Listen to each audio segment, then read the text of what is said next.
벌써 24번째 시간이 됐네요. 한계를 넘어서는 사람에게는 어떻게 해야 할까? 어제는 생각이 다른 성도와 함께 할 수 있는 방법은 무엇인가 이렇게 살펴봤습니다. 이 정도만 돼도 괜찮죠. 생각이 좀 차이가 있어도 서로 합의해 가면서 또 서로 조금 의견 충돌은 있어도 뜻을 모아가면서 함께 할 수 있다고 하면 그것도 괜찮은 일입니다. 그렇지만 이제 도저히 함께 할 수 없을 것 같은 사람, 이런 경우가 문제죠. 사람들에게 계속 상처를 줍니다. 화해하기를 거절합니다. 어떤 악한 의도가 있는 것 같이 막 느껴지기도 하고, 공동체를 파괴하고 분열을 조장하고 이러는 경우가 있습니다. 그것이 의도가 됐든지 아니면은 다른 어떤 이유에서든지 간에 그런 일이 계속 그 사람 주변에 생긴다. 그러면은 참 어렵습니다. 교회 전체가 어렵기도 하고, 구역 안에 그런 사람들이 있으면 구역이 어렵기도 하고요. 또 기관에 남녀전도에 그런 분이 계시면 또 남녀전도 기관이 어렵고, 아무튼 싫은 거예요. 그런 분이 있으면 참 어렵습니다. 그래서 오늘하고 내일 2번 좀 나눌 텐데요. 좀 극단적인 상황일 수 있습니다. 그렇지만 그럴 수도 있다 하는 것을 우리가 참고로 하면 훨씬 어떻게 우리가 대처해야 될지 알 수 있을 것 같습니다. 첫 번째로는 왜 한계를 넘어가냐면요, 자신도 억제하지 못하는 질병에서 나오는 경우가 있습니다. 자기도 어떻게 못하는 질병이 있는 거죠. 열왕기상 한번 읽어보겠습니다. 이것은 질병이라고 하기는 어렵지만 또 그렇게 볼 수도 있는 순간적으로 엘리야에 대한 이야기인데요. 자기 자신을 읽어보겠습니다. 시작. 자기 자신은 광야로 들어가 하룻길쯤 가서 한 로뎀나무 아래에 앉아서 자기가 죽기를 원하여 이르되, 여호와여, 넉넉하오니 지금 내 생명을 거두시옵소서. 나는 내 조상들보다 낫지 못하나이다 하고 로뎀나무 아래에 누워 자더니 천사가 그를 어루만지며 그에게 이르되, 일어나서 먹으라 하는지라. 본즉 머리맡에 숯불에 구운 떡과 한 병 물이 있더라. 이에 먹고 마시고 다시 누웠더니 여호와의 천사가 또다시 와서 어루만지며 이르되, 일어나 먹으라. 내가 갈 길을 다 가지 못할까 하노라 하는지라. 엘리야가 이세벨 선지자의 이세벨 여왕의 선지자 850명과 싸워서 이기죠. 그런데 그 일로 인해서 이세벨 여왕이 자기를 죽이려고 하니까 그렇게 기세등등하고 능력이 많았던 엘리야가 도망가요. 그래서 로뎀나무 아래에 앉아서 죽여달라고 하나님 앞에 이야기합니다. 그리고 그냥 누워버려요. 그냥 완전히 의욕 상실, 우리로 말하면 우울증이죠. 우울증. 꼭 우울증이라고 표현하기는 어렵지만 순간적으로 그런 현상이 나타난 겁니다. 죽여달라고 얘기하고 로뎀나무 아래에 누워서 그냥 다 포기하고. 그런데 다행히 이제 엘리야는 다른 사람들에게 피해를 끼치진 않아요. 우울증은 그래도 다른 사람을 해치지는 않습니다. 자기 자신을 좀 해치는 경향이 있긴 하지만, 이때 하나님께서 했던 것은 뭐냐면, 엘리야에게 야, 너 선지자가 돼가지고 그럴 수 있냐? 방금까지만 해도 내가 하늘에서 불을 내려가지고 제단의 그 제물들을 다 태웠는데 너 하나님의 살아계심을 눈에 보고서도 이게 무슨 짓이냐? 이렇게 꾸지람하지 않았습니다. 어떻게 하죠? 떡과 물을 천사를 통해서 보내시고 먹으라는 거죠. 쉬라는 겁니다. 그래서 어루만지시고 육체의 힘을 공급해 주시고 이렇게 하시는 것을 볼 수가 있습니다. 자기도 어떻게 못하는 거예요. 그런 상황이 될 수 있습니다. 목회를 하다 보면 저도 그런 경우를 많이 겪지는 않았지만 조울증 같은 게 있어요. 조울증. 그래서 이 조증에 걸리면은요, 막 기분이 막 엄청나게 업됩니다.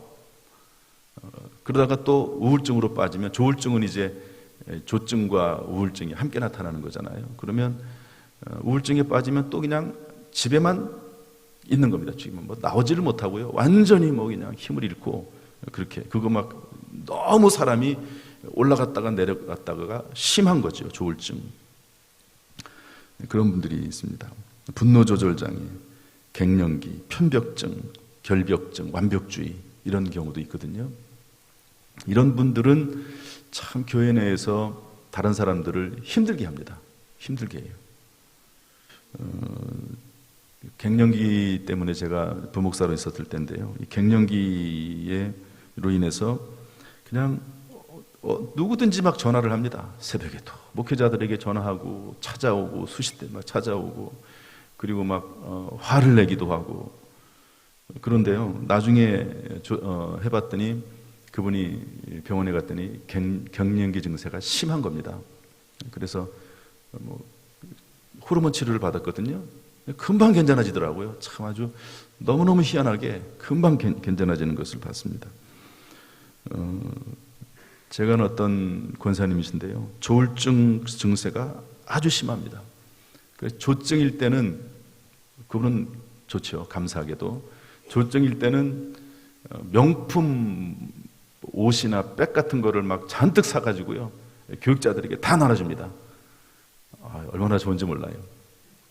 그런데 이제 그분이 그런 증상이 있다는 걸 아니까, 그러면은 이제 다 수거해가지고 다시 그 남편에게 전달해 줍니다. 병이거든요, 병. 또 그러다가도 이제 우울증으로 빠져들면 뭐 몇 주 동안 교회를 아예 못 나옵니다. 아예 못 나와요. 그 병이죠. 그래도 이분은 상대방에게 해를 끼치지는 않습니다. 그런데 어떤 분은 막 이렇게 분노 조절 장애에 빠지고, 또 조울증의 조증이 잘못해가지고 이 폭력으로 나오는 분도 있습니다. 그런 분들은 뭐 심지어는 뭐 집안에서도 그렇고 교회에서도 그렇고 아주 심하게 폭력적인 언어, 뭐 심지어는 물리적인 막 힘을 가하기도 하고, 그런 분들도 있습니다.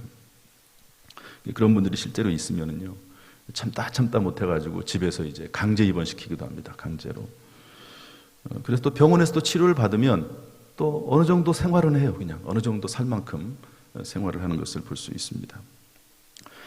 이런 경우가 있거든요. 이런 경우가 있습니다. 교회 내에도 본인도 모를 경우도 있고, 또 주변에 잘 살펴보면 그런 경우가 분명히 있습니다. 이럴 경우에는 뭐 그분은 교회 내에서 또 가정 내에서도 마찬가지고 한계를 계속 넘나듭니다. 한계를 넘나들어요. 어떤 때는 막 괜찮게 하다가도 어떤 때는 뭐 갑자기 뭐 화를 내기도 하고, 막 물리적인 충돌을 일으키기도 하고, 그런 경우가 있습니다. 그러면 드문 경우긴 합니다. 그런 경우에는 환자라고 생각해야 됩니다. 환자. 저 사람은 환자다. 그렇게 생각하고 이해를 해야 됩니다. 저분은 환자다. 그래서 아까 제가 말씀드린 그 조증이 있는 그 권사님은 성도들이 다 알아요. 그분이 어떤 분인지를. 그러니까 교회 나오면 뭐 한 몇 주 동안은 교회 안 나오지만 이제 가끔 가다가 또 이제 좀 어느 정도 진정이 돼서 교회 나오면 성도들이 다 알죠. 조금 이상한 행동을 해도 저분은 환자구나, 이렇게 생각을 하고 받아들여요.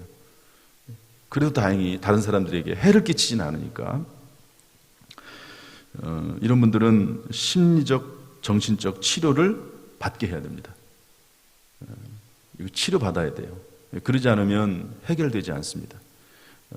정신병도 병이거든요. 정신병을 일반 다른 병하고 똑같이 취급을 해야 되는데, 우리나라는 이 정신병이 좀 이상하게 이해를 돼서 뭐 마치 사람이 미친 사람처럼 이렇게 이해를 하는데, 그렇지 않습니다. 뇌의 병이기 때문에 뇌를 치료해 주면 되는 거거든요. 그래서 정신과 가서 치료하면 되는 일입니다. 본인도 그걸 알아야 돼요. 본인도. 중요한 것은 본인도 아는 겁니다. 물론 뭐 한계를 자기 스스로 절제하지 못해서 한계를 넘나드는 경우가 있지만 본인도 분명히 알아야 돼요. 그래서 다른 사람들이 진지하게 그런 얘기를 하면, 또 그런 모습들이 현상으로 나타나는 게 보이면 치료에 적극적으로 협조해야 됩니다.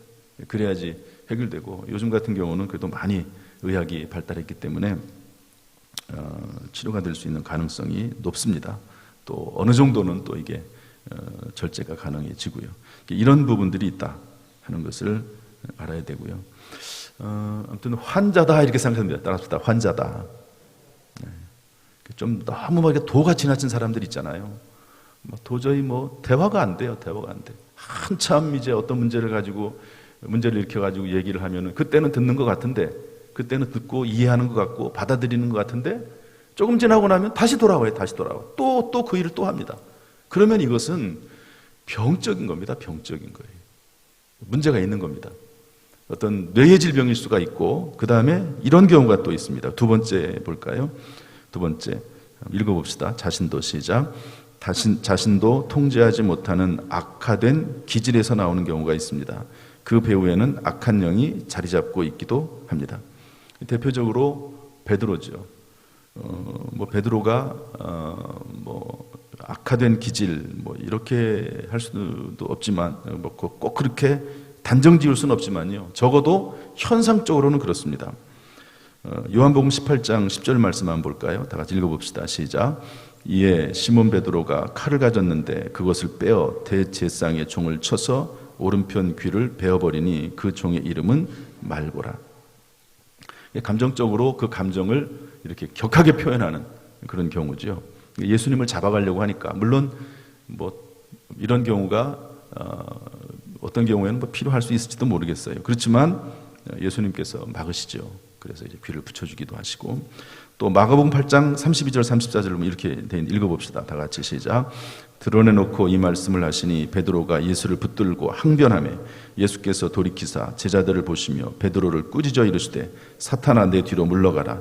내가 하나님의 일을 생각하지 아니하고 도리어 사람의 일을 생각하는도다. 예수님께서 십자가 지고 돌아가신다는 얘기를 하시니까 다른 제자들은 가만히 있는데 베드로가 열심히 극심하잖아요.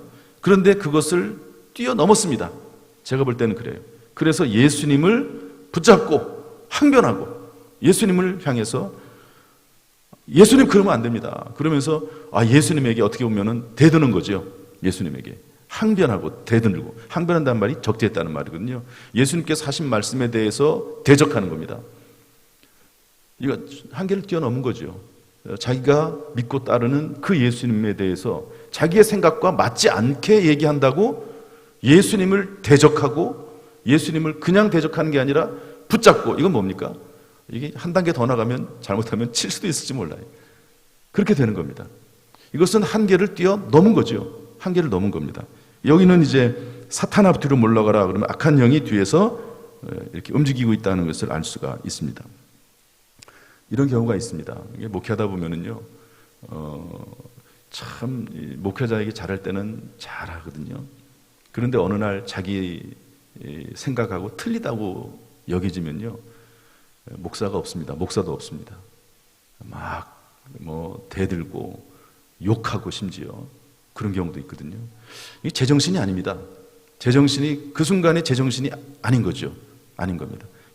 베드로 같은 경우도 순간적으로 성경에서는 악한 영이 잠시 동안 지배를 했고 예수님께서 사탄아 물러가라 얘기했지만 순간적으로 악한 영이 지배를 해버리는 거죠. 기질상 그렇습니다. 기질. 그런데 그 기질상 그런 모습에 악한 영이 역사를 하면 순간적으로 자기도 통제를 못하는 거예요. 자기도 통제를 못해요. 그런 경우가 있습니다. 이런 경우가 어떻게 되느냐, 참 힘듭니다. 이거 목회하기가 쉬워요. 쉽지 않습니다. 그리고 교회 일들이 다 그렇습니다. 어떤 경우에. 그래서 참 교회 분위기가 중요하고 교회를 위해서 늘 기도하고 악한 영이 틈타지 못하도록 해야 되는데, 이런 사람이 만약에 구역에 있다든지 기관 내에 있다든지 그러면은 어렵습니다. 그럴 경우에는요, 반절은 환자라고 생각해야 됩니다. 합시다. 반절은 환자다. 환자에게 막 대응하지 않잖아요. 환자가 그렇다고 그래서 막 자기도 막 소리 지르고 함께 싸우고 그런다고 하는데 무슨 의미가 있습니까? 아무런 의미가 없습니다. 왜? 환자니까. 측은지심, 불쌍히 여기는 마음을 갖고 부딪히지 말고 그 성격과 기질이 긍정적인 방향으로 사용되도록 도와야 됩니다. 베드로도 그런 성격을 가지고 있고 거기에다가 악한 영이 틈타면은요, 이게 순간적으로 자기 절제 못하거든요. 그래서 불쌍히 여기는 마음을 가져야 되고, 결국에는 하나님의 은혜와 성령의 역사가 나타나도록 기도하는 수밖에 없어요. 이런 경우 다행히 베드로는 이제 철저히 회개하는 때를 한번 만나죠. 우리 마태복음 26장 74절 75절 읽어보겠습니다. 시작. 그가 저주하며 맹세하여 이르되 나는 그 사람을 알지 못하노라 하니 곧 닭이 울더라.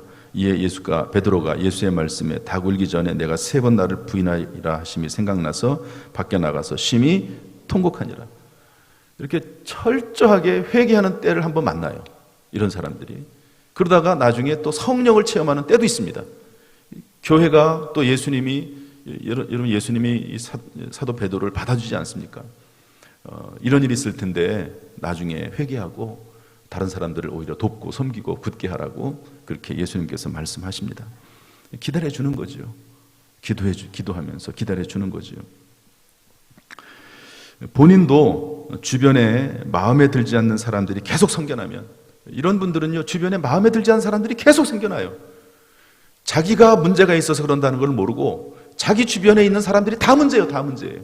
자기가 문제인데 사실은 기질적인 면에 있어서 악한 영이 틈타서. 그런데 자기 주변에 있는 사람들이 다 문제다고 생각이 되면 자기가 문제가 있다고 생각을 해야 됩니다.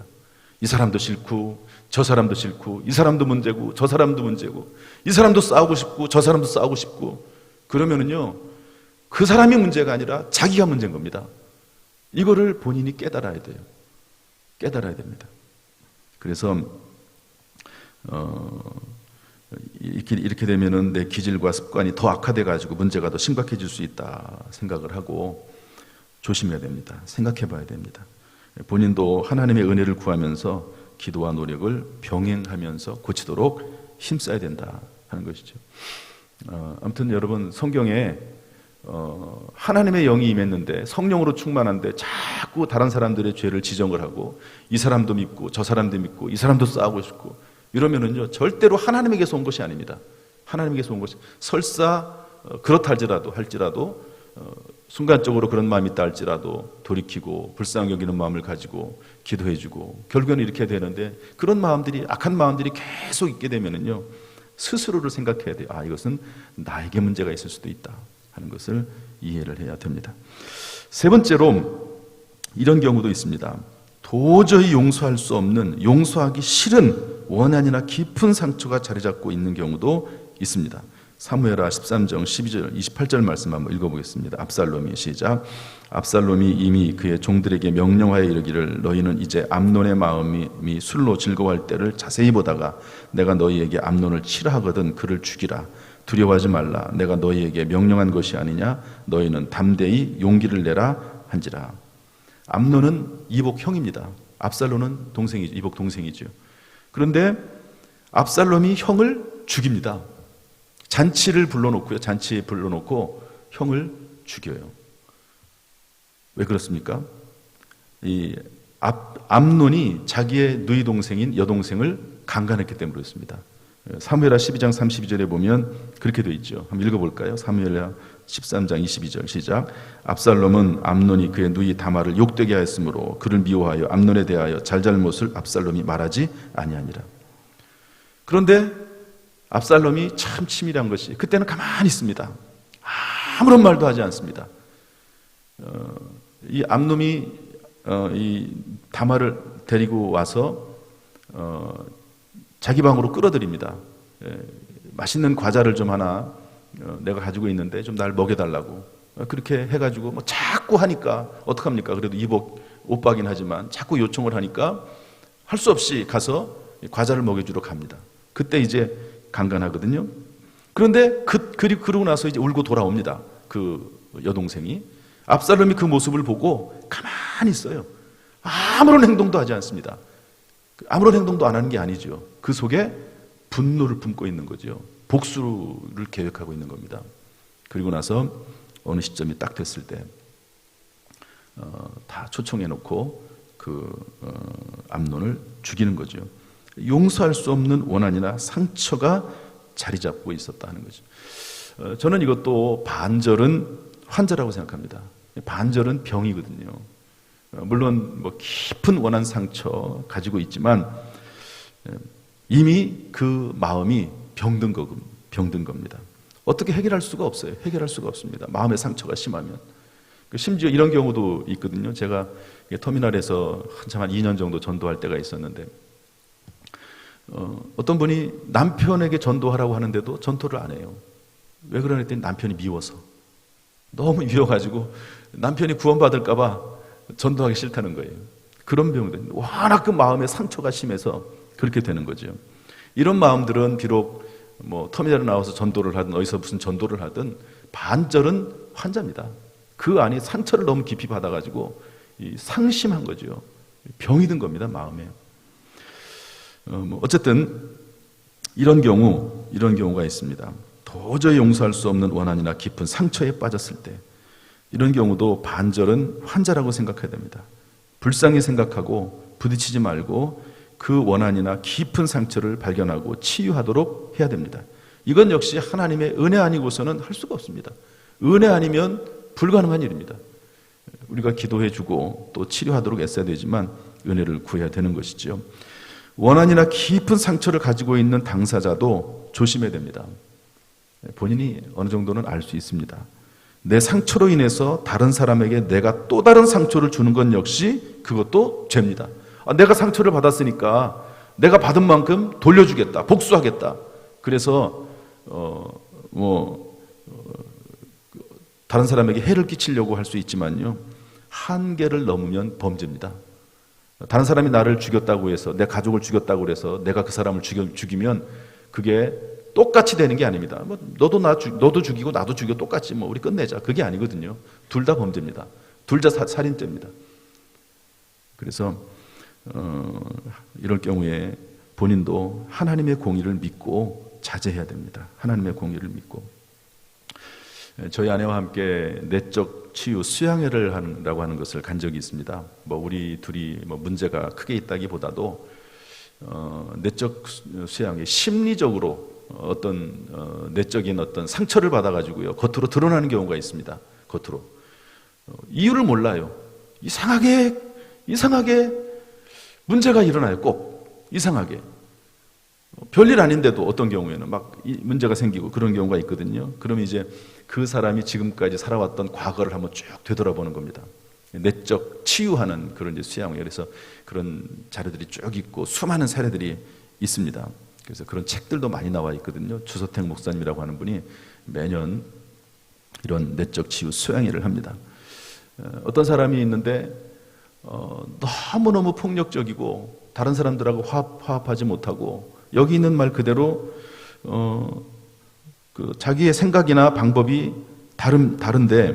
생각이 다른데 그 생각을 강요하고, 그리고 교회 내에서, 공동체 내에서 화합하지 못하고 문제를 일으키고, 이런 일이 점점 심해지는 거예요. 그래서 이분이 이제 이 내적 치유 수양회에 참석을 했습니다. 거기서 이제 기도하고 말씀이나 이런 것들을 통해서 계속해서 자기의 과거를 되돌아보는 그런 시간을 갖거든요. 그런데 어느 날 생각이 났습니다. 기도하는 가운데 어떤 한 장면이 보인 거예요. 그 장면이 뭐냐면 이제 아빠하고 엄마하고 어렸을 때 싸우는 거죠. 싸우는 겁니다. 그런데 한참 아빠하고 엄마하고 싸우다가 아빠가 상을 뒤집어 버렸어요. 밥을 먹고 있는데 상을 뒤집어 버렸습니다. 그런데 그 반찬이나 밥이나 국이나 이런 것들이 전부 자기에게 쏟아진 겁니다. 그 장면이 생각이 났어요. 그래가지고 그 장면을 기도하는 가운데 그 장면이 생각이 나서 자기도 까맣게 잊어버리는 상황이죠. 생각이 나서 아주 펑펑 울고, 그리고 하나님 앞에서 아버지와 어머니를 용서하고, 그런 일들이 있습니다. 이게 내적 치유 수양회 때 그런 일들이 많이 일어납니다. 사례적으로. 그리고 나서 그분에게 있었던 어떤 겉으로 드러난 모든 잘못된 현상들이 다 사라져 버렸어요. 이런 일들이 실제로 있습니다. 자기도 어쩔 수 없는 거죠. 옛날에 어렸을 때 받았던 그 상처, 아픔, 이런 것들이 자라면서 그것이 내재해 있다가 무의식 중에 남아 있다가 삶 속에서 계속 나타나는 겁니다. 계속. 그 다른 사람들을 찌르고, 다른 사람들을 해코지하고, 다른 사람들을 욕하고, 비난하고, 용납하지 못하고, 그런 일들이 생길 수가 있는 것이죠. 치료받아야 될 부분입니다. 치료받아야 될 부분. 그런데 교회는 얼마나 많은 종류의 사람들이 많이 이렇게 함께 하는지 몰라요. 그래서 때때로 한계를 넘나드는 사람들이 있습니다. 내일 두 가지를 조금 더 살핀다. 이런 것들은 뭐 자기가 본인이 어쩔 수 없는, 통제할 수 없는 그런 상황이지만 어떤 경우에는 의도적으로 고의적으로 하는 경우도 있어요. 이게 사실은 가장 큰 문제입니다. 교회 내에서, 공동체 내에서 이 고의적으로 어떤 일을 행하는 그런 사람도 있거든요. 참 문제가 심각해집니다. 그런 경우는 어떻게 될까 하는 것까지 살펴보도록 하고요.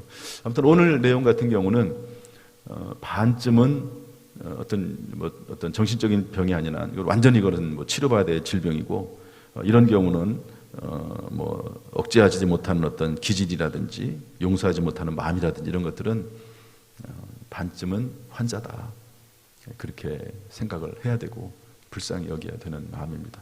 참 어렵습니다. 그렇다고 해서 그냥 계속 공동체가 깨지고 모임이 와야 되는 것을 그냥 볼 수도 없고, 또 그렇다고 해도 그분이 어떤 병적인 부분이 있고 반쯤은 환자인 부분이 없지 않아 있으니까 또 그렇다고 해서 그냥 맞닥뜨려 싸울 수도 없고, 참 이런 부분들이 교회 내에서는 우리 살아나가는 삶 속에서 어려운 부분들이 없지 않아 있습니다. 그럼에도 불구하고 그래서 우리가 하나님 앞에 기도하고 또 사랑을 베풀고 은혜를 베풀고 함께 하려고 애를 쓰고 돕고 살아가는 것이죠. 말씀을 정리하겠습니다. 사랑하는 성도 여러분, 주님이 주시는 꿈과 비전을 위해서는 불가능의 한계를 넘어가야 할 것입니다. 그러나 성도 간의 사랑과 교제를 위해서라면, 또한 교회 평화와 부흥을 위해서라면 한계를 넘어서서는 안 됩니다. 우리 당진 성결교회 모든 성도들의 심령과 가정과 관계가 두루두루 평안할 수 있기를 주님의 이름으로 축복합니다.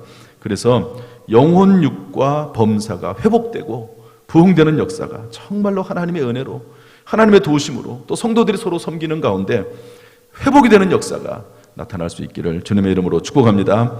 할렐루야. 기도하겠습니다.